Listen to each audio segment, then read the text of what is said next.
भाई एक चिट्ठी है। किसी दोस्त ने लिखा है कि sir Karma and rebirth doctrine says that what you have done in your past life, मतलब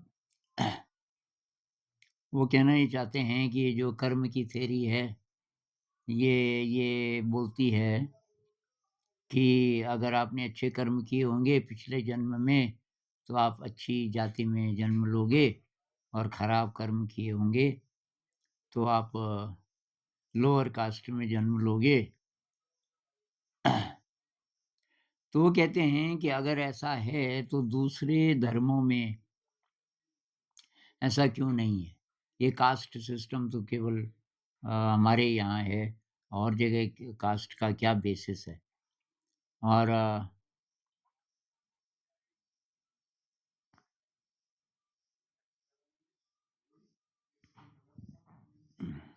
ये बात की बहुत ज़्यादा चुभती है कि मैं शूद्र हूँ क्योंकि मैंने कुछ गलत कर्म किए पिछले जन्म में, और इस पूरे जन्म में मुझे उसकी सज़ा मिलती रहेगी। मैं मतलब घटिया हूँ एक तरीके से इंसान, उस दृष्टिकोण से। तो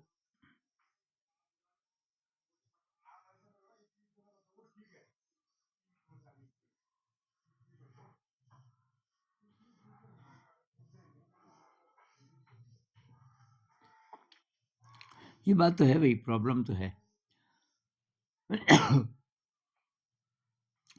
अब इसका बेसिस माना जाता है मनुस्मृति, और बहुत इंटरप्रिटेशंस हैं। कुछ विद्वान लोग कहते हैं कि मनु नाम का कोई इंसान नहीं था। ये नाम दिया गया अ, उन उस समूह को जिसमें बहुत सारे ऋषि थे, और उन्होंने जो ओरिजिनल जो मनुस्मृति थी अ, उसकी रचना की, और उसमें कास्ट कहीं नहीं था, उसमें था वर्ण। वर्ण, ये जो नाम है ब्राह्मण, क्षत्रिय, वैश्य, शूद्र, ये 4 प्रकार के वर्ण थे। वर्ण का मतलब कास्ट नहीं होता, और वर्ण शब्द की उत्पत्ति उसी रूट से हुई है जिससे वर, वरण, वर्ण, ये इनका रूट एक ही है।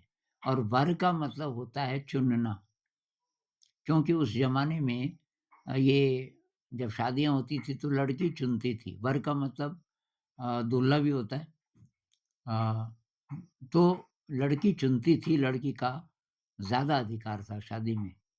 तो अगर पहले से उसको पता है किससे शादी करनी हो तो ठीक, नहीं तो स्वयंवर होता था, और तब पता चल जाता था, लड़की उसी को चुनती थी, उसी का वरण करती थी।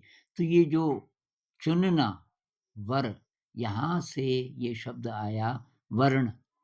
और मनु, अब चाहे एक आदमी रहा हो, चाहे बहुत सारे रहे हों, लेकिन फिलहाल हम मनु ही बोल लेते हैं। तो उनका बहुत लॉजिकल ये था कि भई जिसका जो टैलेंट है, उसको उसी काम में जाना चाहिए। और ये आज के संदर्भ में बहुत ही ज़्यादा रेलेवेंट ये बात है। भई कोई आर्टिस्ट है, आर्ट में उसका बहुत अच्छा है रुझान, और वो साहब अब ये कॉम्पिटिटिव एग्ज़ाम में धक्का दे रहे हैं उसको, पेरेंट्स भी और अ, बाकी यार दोस्त रिलेटिव्स भी। अब उसमें उसकी रुचि ही नहीं है। अब आर्ट करता तो शायद उसकी ज़िंदगी में कुछ खुशी आती, लेकिन अब वो चला गया कॉर्पोरेट सेक्टर में, क्योंकि अब उसी रास्ते से गया तो वहीं जाएगा। तो ये ऐसा ना हो, इससे समाज में गड़बड़ पैदा होगी, लोगों में फ्रस्ट्रेशन आएगा, और ये स्ट्रगल बढ़ेगा फालतू का। ये ना हो, जिसका जो टैलेंट है उसके हिसाब से वो काम करे, ये था। तो ब्राह्मण का मतलब था भई जिसका रुझान स्टडीज़ में है, जिसका दिमाग पढ़ाई-लिखाई में तेज़ है, तो उसको वही काम करना चाहिए।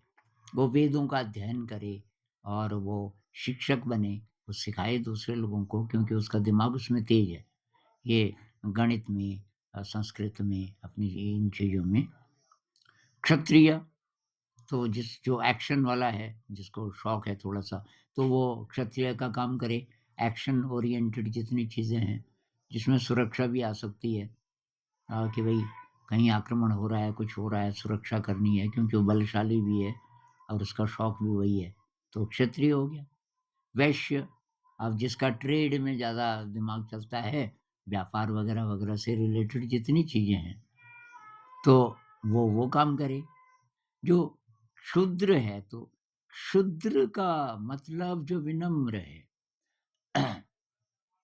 जो विनम्र है और जिसका नेचुरल जो रुझान है वो सेवा है, जो संत लोगों का गुण है, सेवा। सेवा वही कर सकता है जो विनम्र हो और बहुत हाई एनर्जी हो। तो वो काम जिसके अंदर मतलब सेवा भाव है और अ, विनम्रता है, तो ये काम करे तो वो ये सीखे। वो कलाकार भी है। आप देखोगे कि ये कला से रिलेटेड जितने काम हैं अभी भी, अब तो ख़ैर ये गड़बड़ हो गया, उसको कास्ट से जोड़ दिया कि भई लो कास्ट वाले करते हैं ये काम, ये कारपेंटरी है, ये मिस्त्रीगिरी है, वगैरह-वगैरह। लेकिन वो जो विनम्र है, उसमें सेवा भाव है और वो कलाकार है, तो उसको वही काम करना चाहिए। अब ये नहीं कि अब अगले जन्म में जो अभी ब्राह्मण का काम कर रहा है, तो उसका जो बेटा होगा वो भी ब्राह्मण बनेगा। ऐसा नहीं था, ऐसा कहीं नहीं बोला मनु ने। अब उसमें कुछ ऐसे रेफ़रेंसेस आते हैं जिससे साफ पता चलता है कि भई ब्राह्मण मतलब ऊँचा और क्षुद्र मतलब नीचा। तो कहते हैं कि ये जोड़ा गया बाद में। मनु ने ओरिजिनली जो लिखा था, उसमें बहुत हेर-फेर की गई, कुछ-कुछ चीज़ें वैसे ही रहने दी गई, लेकिन जो जो हाई कास्ट बनना चाहते थे कि समाज में मतलब हमारी ही चले तो उन्होंने क्या किया कि उसमें कोई और चीज़ें जोड़ी गई, ये इतिहासकारों ने रिसर्च करके निकाला। अब इसके पीछे पॉलिटिक्स है बहुत ज़्यादा, बहुत लोग नहीं मानेंगे कि ऐसा हुआ, इतिहासकार चाहे कितने ही सबूत दे दें। तो वो कहते हैं कि ये कहीं नहीं था कि ब्राह्मण का बेटा क्योंकि जन्म उस कुल में हुआ, क्योंकि पिताजी ब्राह्मण थे, तो वो भी ब्राह्मण होगा। वो कोई नहीं है, अभी उसने जन्म लिया, तो न ब्राह्मण है, न क्षत्रिय है, न वैश्य है, न शूद्र है। अब ज़रा बड़ा होगा तब पता चलेगा। 5 साल 7-8 साल में पता चलना शुरू होगा, इसका किस चीज़ में रुझान ज़्यादा है। तो वैसी अपॉर्च्युनिटी उसको दी जाएगी और तब बाद में पता चलेगा कि ये भई इस चीज़ के लिए ज़्यादा अच्छा है। तो ये तो आज के संदर्भ में भी बहुत रिलेवेंट है। कास्ट सिस्टम को अलग कर दें, तो जो जिसका टैलेंट है यार बाहर कुछ कंस्ट्रक्शन का काम चल रहा है, तो ये बैकग्राउंड में आवाज़ें आएँगी थोड़ा। लेकिन जो मेन जो प्रश्न है, वो ये है कि जिन्होंने अभी जिसको लो कास्ट माना जाता है, वहाँ जन्म लिया मान लीजिए कि मैं हरिजन परिवार में पैदा हुआ, अब सबकी नज़र में मैं हरिजन हूँ। समाज में, स्कूल में, ऑफ़िस में, कहीं भी मैं कितना भी बड़ा साहब बन जाऊँ लोग तो मुझे वैसे ही ट्रीट करेंगे, चाहे सामने-सामने पे ना भी करें, तो अब मैं क्या करूँ? तो भई इसका इलाज बाहर तो नहीं है। बाहर का मतलब कानूनी सुरक्षा तो वो तो है। भई भारत का जो संविधान है, उसमें ये बात साफ़ है। फंडामेंटल राइट्स में भी है आर्टिकल 14-15 के में मेरे ख़्याल से आप देखना साफ़ लिखा हुआ है कि अ कानून की नज़र में कोई भी ऊँच-नीच नहीं होगा या जाति के नाम पे या किसी भी और अ, यानी कि कोई डिस्क्रिमिनेशन नहीं होगा ना जाति के नाम पर अ ना किसी प्लेस ऑफ बर्थ के नाम पर या वग़ैरह-वग़ैरह। ये साफ़ है, मतलब लीगल प्रोटेक्शन है। किसी ने किसी की इंसल्ट कर दी अगर एक गाँव में हुआ यहाँ ये मतलब ये बहुत रिमोट इलाके में भी ऐसा हो सकता है कि जो पानी का धारा है, मतलब छोटा-सा झरना समझ लो, पहाड़ में ऐसे ही होता है। तो ये झरना निकल रहा है, उसकी जगह को ठीक-ठाक कर देते हैं नीचे, उसमें पत्थर की बड़ी-बड़ी स्लेट्स बिछा के अच्छी जगह बना देते हैं, पानी भरने के लिए। कुछ लोग वहाँ कपड़े भी धो सकते हैं नीचे। अब वहाँ हरिजनों को अलाउड नहीं था पानी भरना, उनके लिए दूसरा धारा था, उसको धारा बोलते हैं, और जो बारीक-सा झरना है। तो एक था जो अ, वो कुछ और जगह रह के आया हुआ था, और उसके अंदर ये बात बहुत ज़्यादा थी कि ये भेदभाव नहीं होना चाहिए। तो वो जानबूझकर चला गया वहाँ, और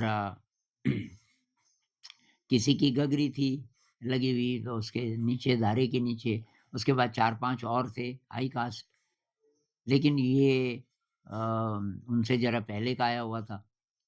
ये चला गया। सबने बोला, "ठहरो, ठहरो, अभी कहाँ जा रहे हो?" क्योंकि वो उस धारे को टच करेगा तो धारा गंदा हो जाता है, फिर धारे को धोना पड़ता है।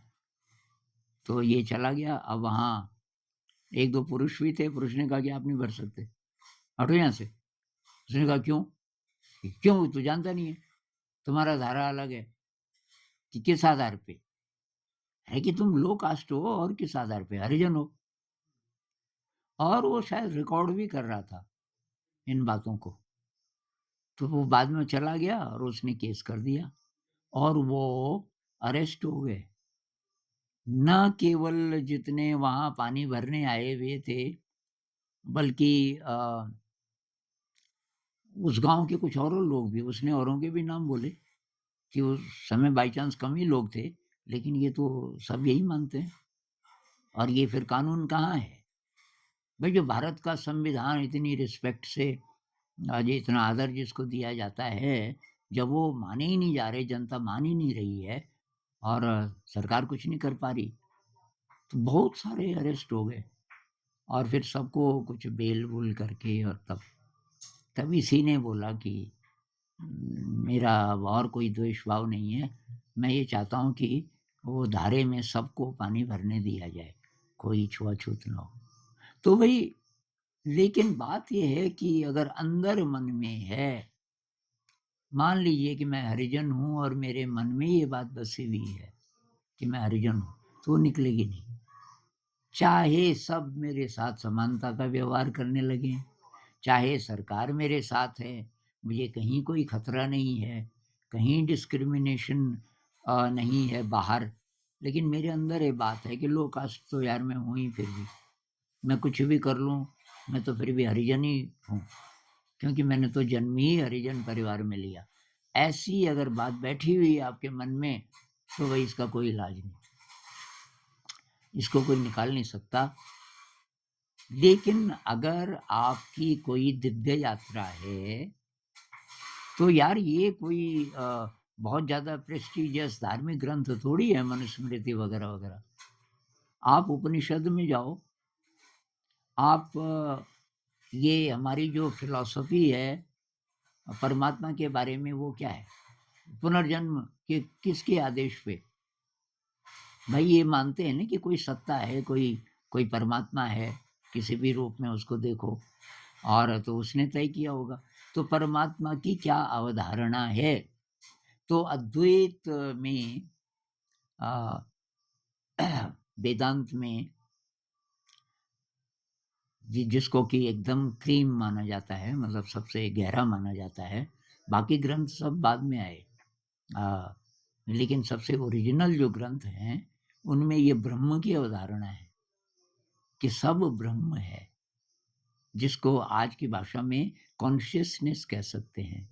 Everybody is an expression of pure consciousness. ये सारा जो ब्रह्मांड है, ये किसी ने, जो इसके बाहर है, उसने नहीं बनाया, इसके बाहर कोई नहीं है, यही है। ये विज़िबल शरीर है एक तरीके से, जिसमें हम भी शामिल हैं।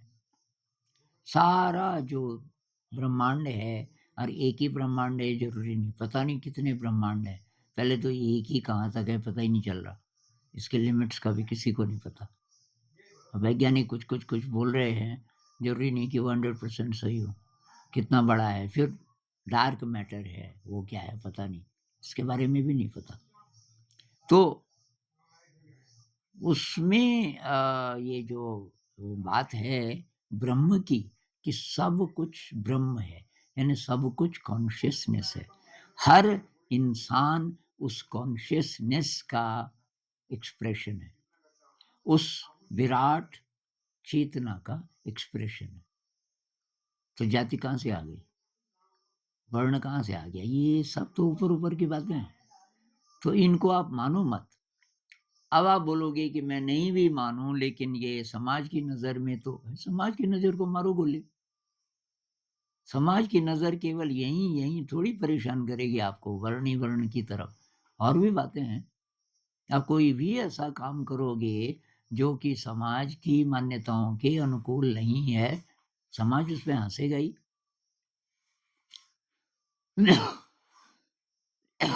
उसमें फैशन आ जाता है, उसमें आप किसी बिरादरी में हैं, आप दारू नहीं पीते, आपके दोस्त पी रहे हैं, वहां आपको उसी नजर से देखेंगे, आउटसाइडर। अरे यार, तू मर्द है, न तो दारू पीता, न तो सिगरेट पीता, ऐसे ऐसे बोलते हैं लोग। तो वहां भी आप ऐसा महसूस कर सकते हो, मिसिंग आउट। आप मेन स्ट्रीम में नहीं हो, आप वंचित हो। ये फीलिंग क्यों, ये फीलिंग क्यों नहीं कि ये गलत है, ये पथभ्रष्ट हैं, ये दारू पी रहे हैं, ये छुआछूत कर रहे हैं, इनको पता ही नहीं है, ये पूरे इंसान नहीं है। चाहे बाहर से वो ब्राह्मण हो या क्षत्रिय हो या कोई भी हो, लेकिन अगर वो छुआछूत करता है तो एक्चुअली वो इंसान तो है ही नहीं अभी, वो एक साधारण प्राणी है जिसके अंदर विराट संभावना थी, लेकिन अब ये तो छोटी छोटी चीजों में फंसा हुआ है।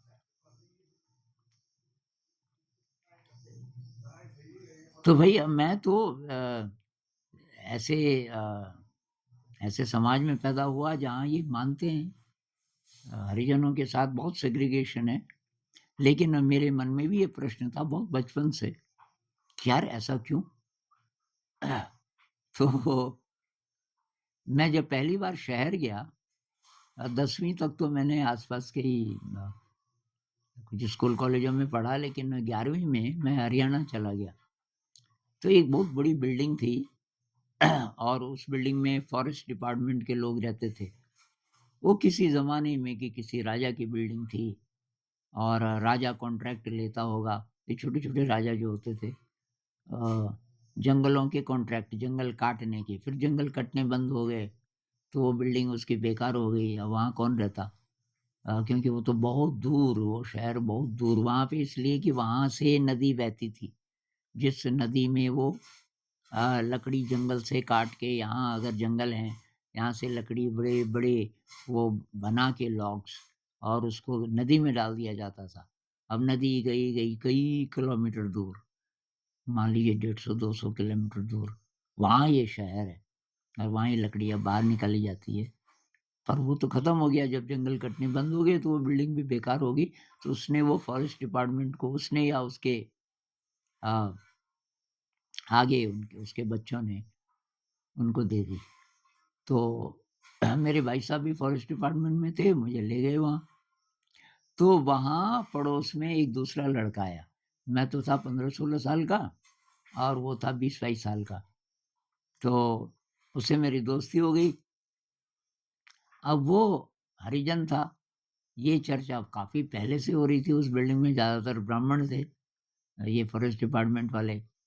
और तो हैंडपंप था, तो उनकी ये बात चलती रहती थी, यार कैसे करेंगे, हैंडपंप तो सारा लोहे का है, हैंडल भी लोहे का है, ये सारा धोना पड़ेगा अगर वो छुएगा तो अब एक ही हैंडपंप था, तो सब कि हम पहले ही पानी भर लेंगे। ऐसी ऐसी बातें चलती थी।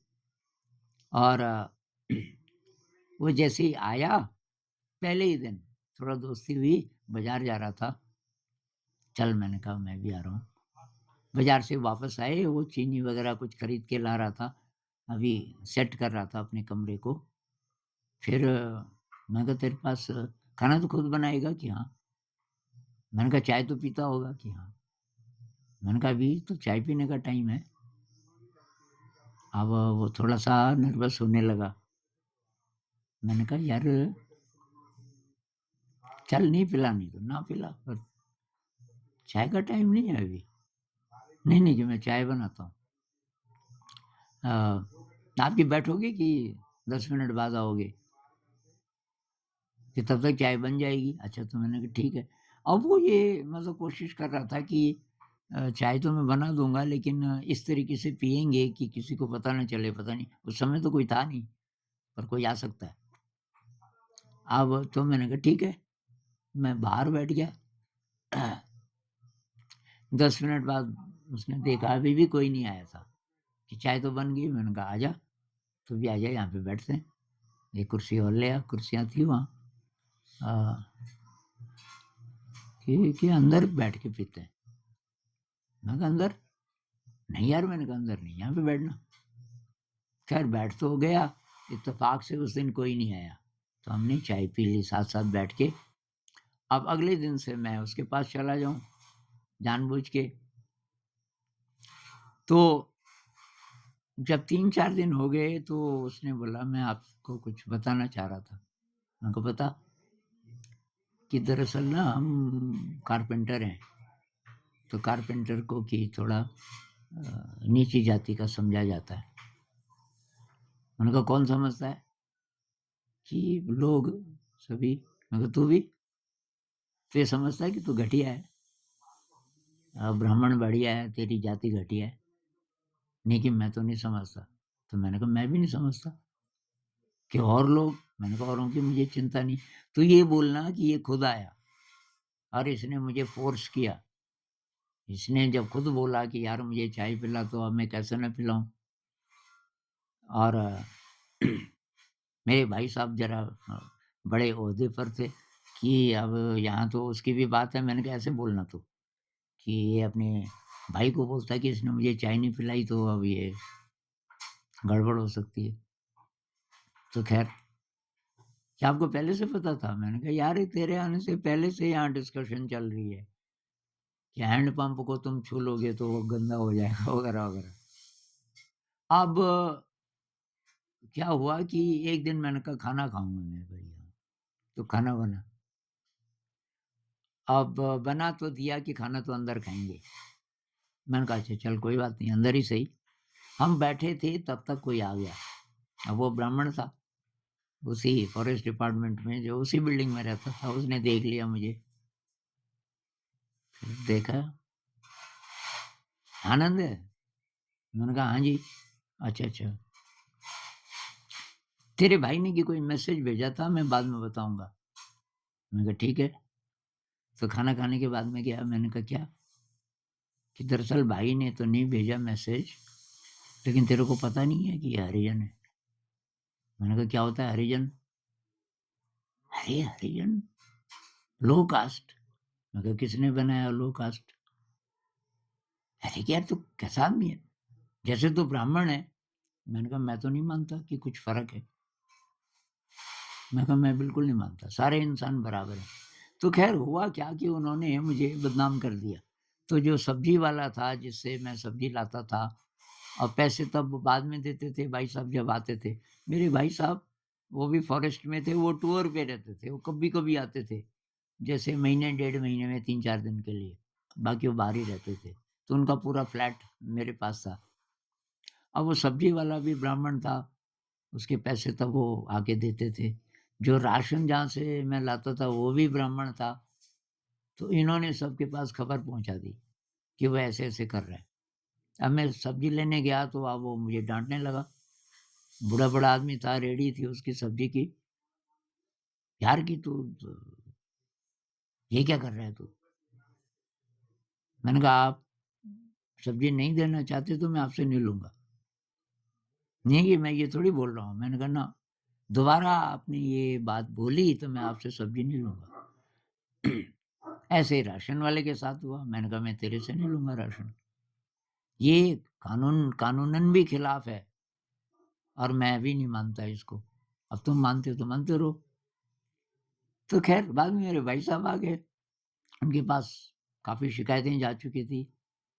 भाई साहब कहने लगे, "यार ये तू क्या कर रहा है? अब सब तेरे खिलाफ हो गए।" मैंने कहा, "मुझे कोई फ़र्क नहीं पड़ता। आप ऐसा करो कि आप मेरे पास पैसे मुझे दिया करो। मैं खुद लूँगा, ताज़ी सब्ज़ी लूँगा, इसकी तो बासी भी रहती है, वो लेनी पड़ती है। मेरे पास पैसे नहीं होते। ऐसे राशन है, मैं अपनी मर्ज़ी से लूँगा।" वो तो ठीक है, पर लोग अपोज़, मैंने कहा करते रहें, कोई फ़र्क नहीं पड़ता। उसी के अगले दिन क्या हुआ कि कोई मीटिंग थी उनकी, बहुत बड़ी, उसमें वो 7-8 लोग थे फ़ॉरेस्ट डिपार्टमेंट के। तो ये जो मेरा दोस्त था, मैंने कहा, भई वो चाय तू सर्व करेगा, बनाऊँगा मैं। उन्होंने मुझे बोला, "भई आनंद अ, ये चाय बना सबके लिए।" मैंने कहा, "अच्छा।" वो ऐसे मौके पे बोल देते थे। भैया मतलब भाई साहब जब साथ होते थे, नहीं तो मैं ना भी बोल देता था।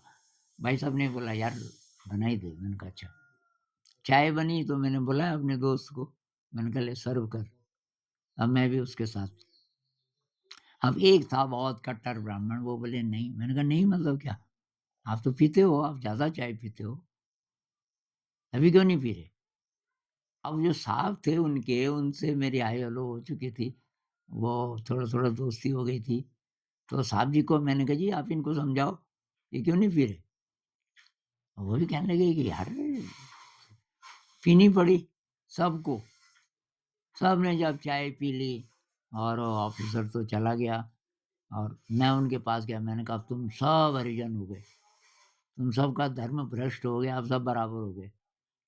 ख़ैर बहुत नाराज़ भी हुए कि "चे यार ये बात किसी को मत बताना।" मैंने कहा, "नहीं बताऊँगा, पर तुम मेरे खिलाफ़ ये जो तुम बोलते हो ना, वो बंद करो।"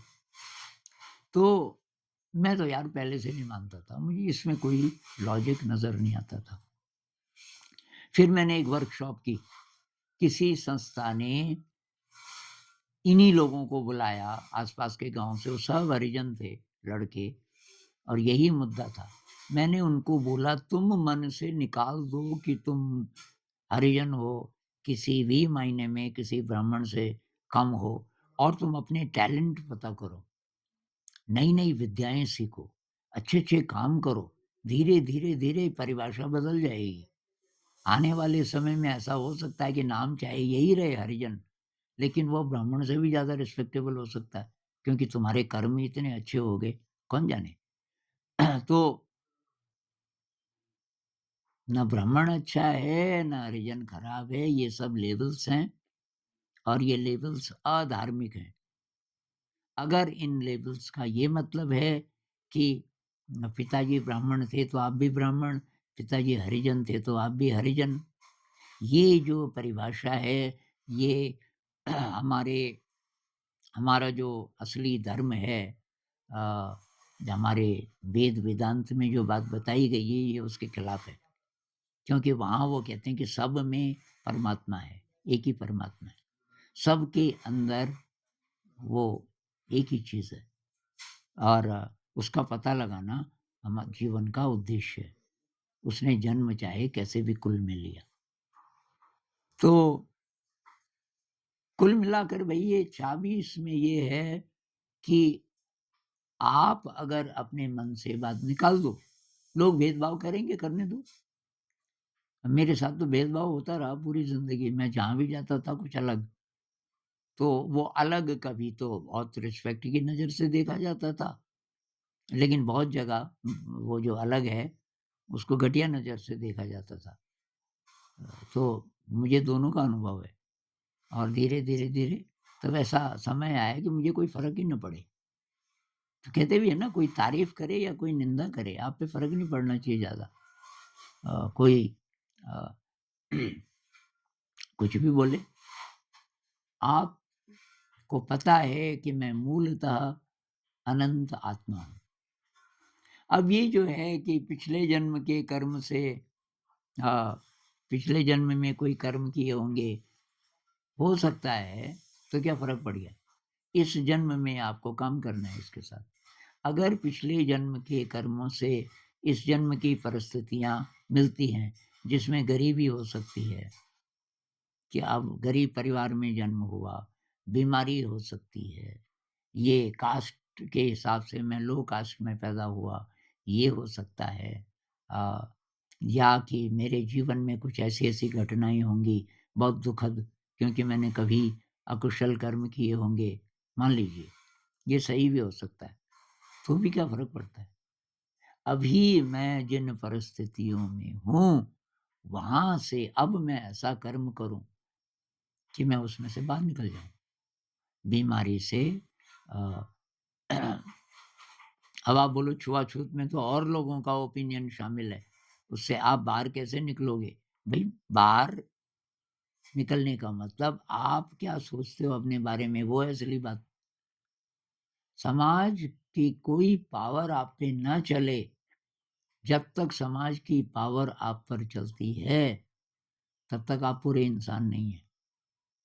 तब तक तो आप दूसरों की तरफ देख रहे हो। ये अच्छा बोलेंगे तो मैं अच्छा।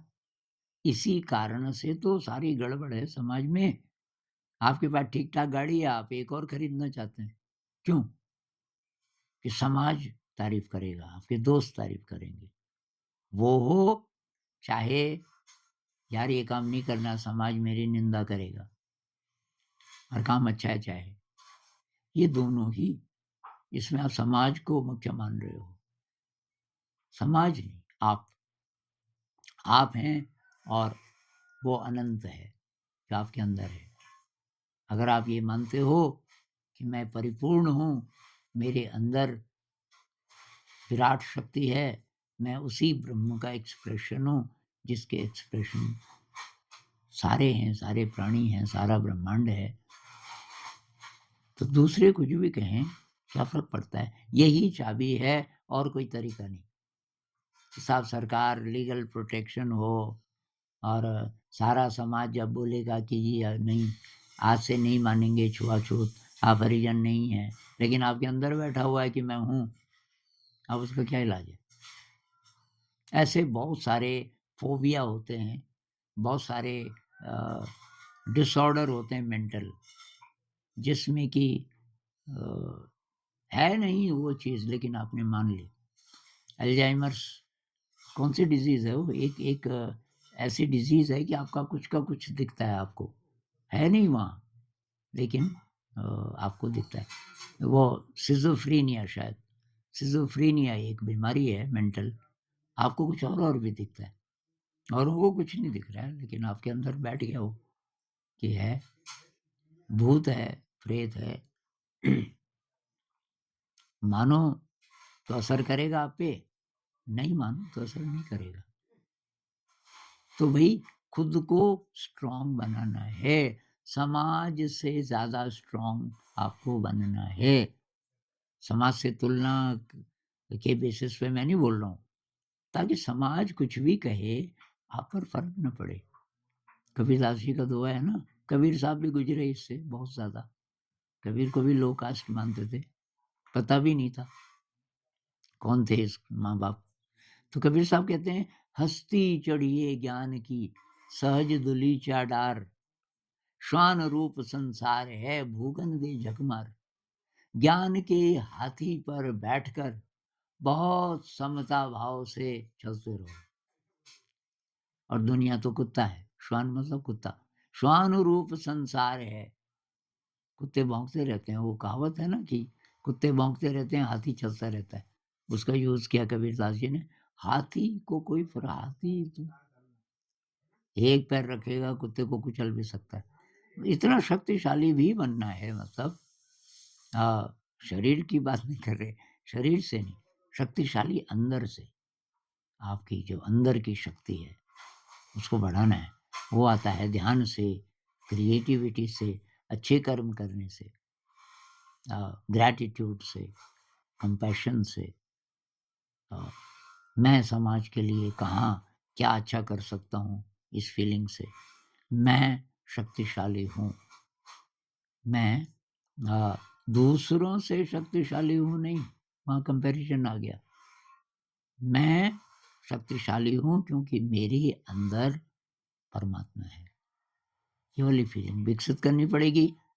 ध्यान से ऐसा हो सकता है, सेवा से, कंपैशन से, क्रिएटिविटी से, ग्रैटिट्यूड से। इस पे और बात करेंगे कभी। नमस्कार।